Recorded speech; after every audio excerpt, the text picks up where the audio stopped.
Hello നമസ്കാരം, എല്ലാ വീട്ടുകാർക്കും ലിറ്ററേച്ചറിലേക്ക് സ്വാഗതം. അപ്പോൾ ഈ വീഡിയോയിൽ ബെഞ്ചമിൻ സെഫാനിയയുടെ വി റെഫ്യൂജീസ് എന്നുള്ള പോമാണ് നമുക്ക് ഡിസ്കസ് ചെയ്യാനായിട്ടുള്ളത്. അപ്പോൾ നമ്മൾ ആദ്യം നമ്മുടെ ബെഞ്ചമിൻ സെഫാനിയയുടെ ഒരു ഇൻട്രൊഡക്ഷൻസ് കാര്യങ്ങളൊക്കെ നമ്മുടെ ടെക്സ്റ്റ് ബുക്കിൽ കൊടുത്തിട്ടുണ്ട്. അദ്ദേഹം ഒരു ഫേമസ് ആയ ബ്രിട്ടീഷ് പോയറ്റ് ആയിരുന്നു, ആക്ടർ, മ്യൂസീഷ്യൻ, റൈറ്റർ, അതേപോലെ പ്രൊഫസറൊക്കെ ആയിരുന്നു. അപ്പം അദ്ദേഹത്തിൻ്റെ കവിതകളിൽ മെയിനായിട്ട് നമുക്ക് കാണാൻ സാധിക്കുന്നത് റേസിസം, ഇംപ്രിസൺമെൻറ്റ്, ജമൈക്കൻ ഹെറിഡിറ്റി അതിനെക്കുറിച്ചൊക്കെയാണ്. അദ്ദേഹം ജമൈക്കൻ പാരൻസിൽ ജനിച്ചത് കൊണ്ട് തന്നെ അവരുടെ ആ ഭാഗങ്ങളിലുള്ള പ്രശ്നങ്ങൾ, അവർ നേരിട്ടുള്ള റേസിസം, ഇംപ്രിസൺമെൻറ്റ്, അവരുടെ ഹെറിഡിറ്റീനെ കുറിച്ചൊക്കെയുള്ള വിഷയങ്ങൾ തന്നെയാണ് മെയിനായിട്ടുള്ള പ്രതിപാദ്യ വിഷയമായിട്ട് അദ്ദേഹത്തിൻ്റെ കവിതകളിൽ നമുക്ക് കാണാനായിട്ട് സാധിക്കുക. പിന്നെ സെക്കൻഡ് പാരഗ്രാഫിൽ അദ്ദേഹത്തിൻ്റെ വർക്കുകളെ കുറിച്ചൊക്കെ അതിനകത്ത് പറയുന്നുണ്ട്, അതൊക്കെ ഒന്ന് വായിച്ചു നോക്കുക. പിന്നെ നമ്മുടെ ഈ ഒരു കവിതയിൽ എന്താ പറയുന്നത്? The poem the refugees by Benjamin Zephaniah poignantly explores the theme of displacement, identity crisis and suffering experienced by refugees worldwide. ലോകത്തിലുടനീളം ഈ കുടിയേറി പാർക്കുന്ന ജനങ്ങളുണ്ടല്ലോ, റെഫ്യൂജീസ്. അപ്പം അത്തരത്തിലുള്ള റെഫ്യൂജീസ് നേരിടുന്ന ഡിസ്പ്ലേസ്മെൻറ്റ്, അവരുടെ ഐഡൻറ്റിറ്റി ക്രൈസിസ്, അവരുടെ സഫറിങ്സ്, അതിനെക്കുറിച്ചൊക്കെയാണ് ഇതിനകത്ത് മെയിനായിട്ടും പറയുന്നത്. The poem delineates how once beautiful places become battle fields and later beauty was replaced by violence, blood shed and human rights violations. അപ്പോൾ അദ്ദേഹം പറയുകയാണ്, ഈ ഒരു കവിതയിൽ മെയിനായിട്ടും പറയണത് എന്താണെന്ന് വെച്ചാൽ, ഒരിക്കൽ വളരെ മനോഹരമായിരുന്ന സ്ഥലങ്ങൾ പലതും ഇപ്പോൾ ഒരു യുദ്ധക്കളമായിട്ട് മാറിയത്, അതേപോലെ തന്നെ വളരെ ഭംഗിയായിട്ടുണ്ടായിരുന്ന പല സംഭവങ്ങളും അല്ലെങ്കിൽ പല സ്ഥലങ്ങളും പല ബന്ധങ്ങളും വയലൻസ് ആയിട്ടും അതേപോലെ ബ്ലഡ് ഷെഡായിട്ടും ഹ്യൂമൻ റൈറ്റ്സിൻ്റെ വയലേഷൻസ് ആയിട്ടും ഒക്കെ എങ്ങനെയൊക്കെ മാറി എന്നതിനെ കുറിച്ചൊക്കെയാണ് അദ്ദേഹം ഇതിനകത്ത് പറയുന്നത് കേട്ടോ. അപ്പം നമുക്ക് നമ്മുടെ കവിതയിലോട്ട് പോവാം. I come from a musical place. ഞാൻ വരുന്നത് ഒരു മ്യൂസിക്കൽ പ്ലേസിൽ നിന്നാണ്, മ്യൂസിക് റിലേറ്റഡ് ആയിട്ടുള്ള ഒരു സ്ഥലത്തു നിന്നാണ് വരുന്നത്. വെറുതെ shoot me for my song. പക്ഷേ അവിടെ ഇപ്പോൾ ഞാൻ മൈഗ്രേറ്റ് ചെയ്ത് എത്തിപ്പെട്ടിട്ടുള്ള ഈ സ്ഥലത്ത് എനിക്ക് പാടാനുള്ള അവകാശം ഉണ്ടായിരുന്നില്ല. അതുകൊണ്ട് തന്നെ എൻ്റെ പാട്ട് കാരണം അവരെന്നെ ഷൂട്ട് ചെയ്തു എന്നാണ് പറയുന്നത്. And my brother has been tortured by my brother in my land. എൻ്റെ സഹോദരനെ കൊണ്ട് തന്നെ ടോർച്ചർ ചെയ്യപ്പെട്ടു. അതായത് രണ്ടും സഹോദരനാവുന്നിങ്ങനെ നമുക്കറിയാം, എല്ലാ മനുഷ്യരും നമ്മൾ പരസ്പരം സഹോദരന്മാരാണ് കൺസിഡർ ചെയ്യുന്നത്. അപ്പോൾ ഒരു മനുഷ്യൻ എന്ത് ചെയ്യാണ്, മറ്റൊരു മനുഷ്യനെ അവിടെ വളരെ മോശമായ രീതിയിൽ ടോർച്ചർ ചെയ്യുന്നതും നമുക്ക് കാണാനായിട്ട് സാധിക്കാം. ഇതൊക്കെ ഒരു മൈഗ്രേഷനെ കുറിച്ചാണ് കേട്ടോ പറയണേ. I come from a beautiful place where they hate my shade of skin. ഞാൻ വന്നത് വളരെ മനോഹരമായ ഒരു സ്ഥലത്ത് നിന്ന്. എൻ്റെ നാടെന്ന് പറയുന്നത് വളരെ മനോഹരമായ സ്ഥലമായിരുന്നു. അവിടെ നിന്നാണ് ഞാൻ മൈഗ്രേറ്റ് ചെയ്ത് പോന്നിട്ടുള്ളത്. പക്ഷേ ഇവിടെ വന്നു കഴിഞ്ഞപ്പോൾ അവിടെ എന്ത് സംഭവിച്ചു? Where they hate my shade of skin.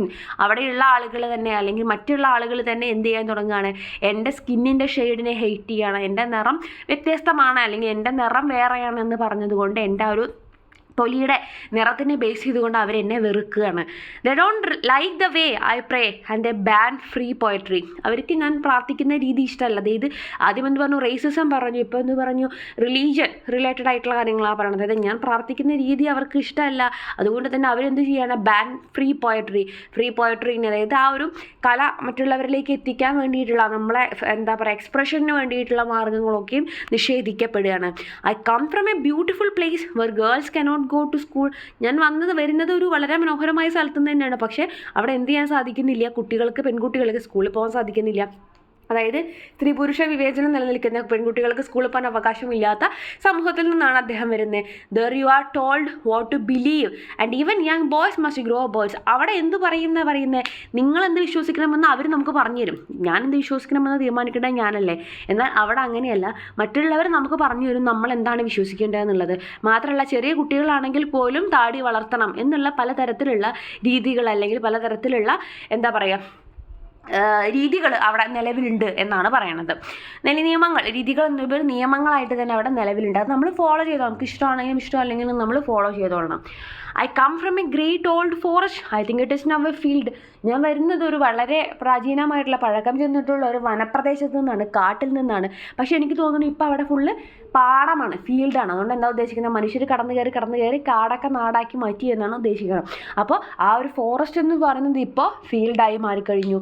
And the people I once knew are not there now. എനിക്ക് അറിയുമായിരുന്ന അവിടേക്കുള്ള ആളുകളൊക്കെ എനിക്ക് അറിയുമായിരുന്നു. പക്ഷെ അവരൊന്നും ഇപ്പോൾ അവിടെ ഇല്ല. കാരണം എല്ലാവരും മൈഗ്രേറ്റ് ചെയ്ത് പോവാണ്, ജീവൻ തേടി പോവാണ്. V can all be refugees, nobody is safe. അപ്പോൾ അദ്ദേഹം പറയുകയാണ് നിങ്ങൾ ചിലപ്പോൾ വിചാരിക്കും, ഓ ഞാൻ റെഫ്യൂജി ഒന്നും ആയിട്ടില്ലല്ലോ, എനിക്ക് എവിടേക്കും മൈഗ്രേറ്റ് ചെയ്യേണ്ട ആവശ്യമൊന്നുമില്ല, എൻ്റെ നാട് സേഫ് അല്ലേ എന്നൊക്കെ വിചാരിക്കും. പക്ഷെ അങ്ങനെയല്ല. We can all be refugees. നമുക്കൊക്കെയും ആ ഒരു സിറ്റുവേഷൻ വരാം, നമ്മളൊക്കെയും ആ ഒരു കുടിയേറ്റക്കാരായിട്ട് മാറാം. നോബഡി സേഫ്, ആരും സുരക്ഷിതരല്ല. All takes is a mad leader or no rain to bring forth food. അത് ചിലപ്പോൾ ഒരു മാഡ് ലീഡർ കാരണമായിരിക്കാം, അല്ലെങ്കിൽ മഴയില്ലാത്തത് കൊണ്ടായിരിക്കാം, അങ്ങനെ എന്ത് റീസൺ കൊണ്ട് വേണമെങ്കിലും ആയിരിക്കാം. പക്ഷെ മേ ബി പ്രകൃതി റിലേറ്റഡ് ആയിട്ടുള്ള കാര്യങ്ങളായിരിക്കാം, അല്ലെങ്കിൽ രാഷ്ട്രീയം റിലേറ്റഡ് ആയിട്ടുള്ള കാര്യങ്ങളായിരിക്കാം. അങ്ങനെ എന്ത് റീസൺ കൊണ്ടാണെങ്കിലും നമ്മൾ ആരും സേഫ് അല്ല. We can all be refugees, we can all be told to go. നമ്മൾക്ക് എല്ലാവർക്കും റെഫ്യൂജീസ് ആവാം, എപ്പോൾ വേണമെങ്കിലും നമ്മുടെ അടുത്ത് നമ്മുടെ നാട്ടിൽ നിന്ന് പോയിക്കോളാൻ മറ്റുള്ളവർ പറയും. We can be hated by someone for being someone. നമ്മളായി നിൽക്കുന്നതിനെ ഹേറ്റ് ചെയ്യുന്ന ആളുകളുണ്ടാവും, വെറുക്കുന്ന ആളുകളുണ്ടാവും. I come from a beautiful place where the valley floods each year. ഓരോ വർഷവും മഴ പെയ്യണ സമയത്ത്, വെള്ളം കൂടുന്ന സമയത്ത് താഴ്വരകളൊക്കെ നിറഞ്ഞു കവിയുന്ന ഒരു സ്ഥലത്ത് നിന്നാണ് ഞാൻ വരുന്നത്. And each year the hurricane tells us that we must keep moving on. അതേപോലെ പലതരത്തിലുള്ള പ്രകൃതി ദുരന്തങ്ങൾ വരുന്ന സ്ഥലത്ത് നിന്നാണ് ഞാൻ വരുന്നത്. മനുഷ്യന്മാരുടെ പ്രശ്നം മാത്രമല്ല, പ്രകൃതി ദുരന്തങ്ങൾ റിലേറ്റഡ് ആയിട്ടുള്ള കാരണങ്ങൾ കൊണ്ടുപോലും എന്ത് ചെയ്യേണ്ടി വരികയാണ്, അവർക്ക് അവിടെ നിന്ന് നാടുവിടേണ്ടതായിട്ട് വരികയാണ്. I come from an ancient place, all my family were born there. ഞാൻ വരുന്നത് ഒരുപാട് പ്രാചീനമായൊരു സ്ഥലത്ത് നിന്നാണ്, എൻ്റെ എല്ലാ ഫാമിലി മെമ്പേഴ്സും ജനിച്ച് വളർന്നു വന്നിട്ടുള്ളൊരു സ്ഥലത്ത് നിന്നാണ്. And I would like to go there but I really want to leave. എനിക്ക് അവിടേക്ക് തന്നെ തിരിച്ച് പോകണമെന്നൊക്കെ ഉണ്ട്, പക്ഷേ എനിക്ക് സത്യം പറഞ്ഞാൽ എനിക്ക് ജീവിച്ചാൽ മതി, കാരണം അവിടേക്ക് തിരിച്ചു പോയിട്ടുണ്ടെങ്കിൽ എൻ്റെ ജീവൻ നഷ്ടപ്പെടാൻ സാധ്യതയുണ്ട്. I come from a sunny sandy place where tourists go to darken skin. ഞാൻ വരുന്നത് വളരെ ചൂടുള്ള, വളരെ മണലൊക്കെ ആയിട്ടുള്ള ഒരു സ്ഥലത്ത്, മരുഭൂമി പോലത്തെ സ്ഥലത്ത് നിന്നാണ് ഞാൻ വരുന്നത്. അവിടേക്ക് ടൂറിസ്റ്റുകളൊക്കെ വരാറുണ്ട് കാണാൻ വേണ്ടിയിട്ട്, അവരുടെ സ്കിന്ന് ഡാർക്ക് ആക്കാൻ വേണ്ടിയിട്ട് എന്നാണ് പറയുന്നത്. അതേപോലെ ടൂറിസ്റ്റുകളൊക്കെ വരാറുണ്ട്, അത്രയും വെയിലും ചൂടൊക്കെ ഉള്ള സ്ഥലമാണ്.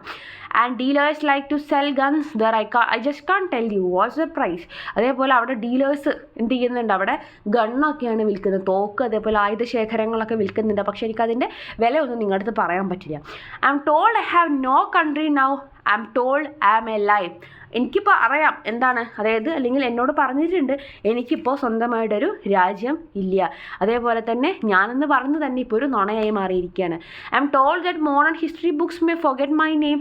പുതിയ എന്താ പറയുക, മോഡേൺ ചരിത്ര പുസ്തകങ്ങളിലൊന്നും എൻ്റെ പേരുണ്ടാവില്ല, അല്ലെങ്കിൽ എൻ്റെ പേര് നമ്മൾ ഉദ്ദേശിക്കുന്ന അവരുടെ വംശത്തിൻ്റെ പേരാണ്. എങ്ങനെ വംശം ഉണ്ടായിരുന്നതോ ഞങ്ങളുടെ ചരിത്രം ഒന്നും എവിടെ എഴുതപ്പെട്ടിട്ടുണ്ടാവില്ല. We can all be refugees, sometimes it only takes a day. നമുക്ക് ആർക്കും വേണമെങ്കിൽ റെഫ്യൂജീസ് ആവാം, അതിന് ഒരു ദിവസം മതി. ഒറ്റ ദിവസം ഇരുട്ടി വിളിക്കുമ്പോഴേക്കും നമുക്ക് ചിലപ്പോൾ എന്താവാം, നമ്മളും ഈ പറയുന്ന റെഫ്യൂജീസ് ആയി മാറാനുള്ള സാധ്യതയുണ്ട്. Sometimes it only takes A hand shake or A paper that is signed. ചിലപ്പോൾ വെറും ഒരു ഹാൻഡ് ഷേക്കിലോ ഒരു പേപ്പർ സൈൻ ചെയ്തതിലോ എല്ലാം മാറിയാം. അതായത് രാജ്യങ്ങൾ തമ്മിലുള്ള കരാറുകൾ, അത്തരത്തിലുള്ള പൊളിറ്റിക്കലായിട്ടുള്ള അജണ്ടകളൊക്കെയാണ് പറയുന്നത്. അപ്പോൾ അത്തരത്തിൽ ഏതെങ്കിലും രണ്ടുപേര് തമ്മിൽ ഒന്ന് ഹാൻഡ് ഷേക്ക് കൊടുത്തിട്ടുണ്ടെങ്കിൽ, അല്ലെങ്കിൽ ജസ്റ്റ് ഒരു പേപ്പറിൽ ഒപ്പിട്ട് കൊടുത്തിട്ടുണ്ടെങ്കിൽ പോലും നമുക്ക് എന്ത് ചെയ്യാം, നമ്മുടെ നാട് നഷ്ടപ്പെട്ടു പോവാം. We all came from refugees, nobody simply just appeared. നമ്മളെല്ലാം ഇവിടെ നിന്ന് വന്നിട്ടുള്ള റെഫ്യൂജീസ് ആയിട്ട് വന്നിട്ടുള്ളതാണ്, അല്ലാണ്ട് എവിടെന്നെങ്കിലും പെട്ടെന്ന് പ്രത്യക്ഷപ്പെട്ട് വന്നിട്ടുള്ളവരല്ല. Nobody is here without a struggle. ആരും ഇവിടെ എത്തിയിട്ടുള്ള ഒട്ടും സ്ട്രഗിൾ സഹിക്കാതെയല്ല, എല്ലാവരും സ്ട്രഗിൾ ചെയ്തിട്ടാണ് വന്നിരിക്കുന്നത്. And why should we live in fear of the weather or the troubles. എന്തിനാണ് നമ്മൾ ഈ വെദറിനെയും ട്രബിൾസിനെയും ഒക്കെ, കാലാവസ്ഥയെയും പ്രശ്നങ്ങളെയൊക്കെ എന്താ പറയുക, പേടിച്ചുകൊണ്ട് നമ്മൾ ജീവിക്കുന്നത്? We all came here from സംവർ. നമ്മളൊക്കെ വന്നിരിക്കുന്നത് വേറെ എവിടെ നിന്നൊക്കെയാണ്, ആരും ഇവിടെ സ്ഥിരമായിട്ട് പ്രത്യക്ഷപ്പെട്ട് വന്നിട്ടുള്ളവരല്ല, പല സ്ഥലങ്ങളിൽ നിന്നും മാറി ഇവിടെ എത്തിപ്പെട്ടിട്ടുള്ളവർ തന്നെയാണ് എന്നാണ് അദ്ദേഹം പറയുന്നത്.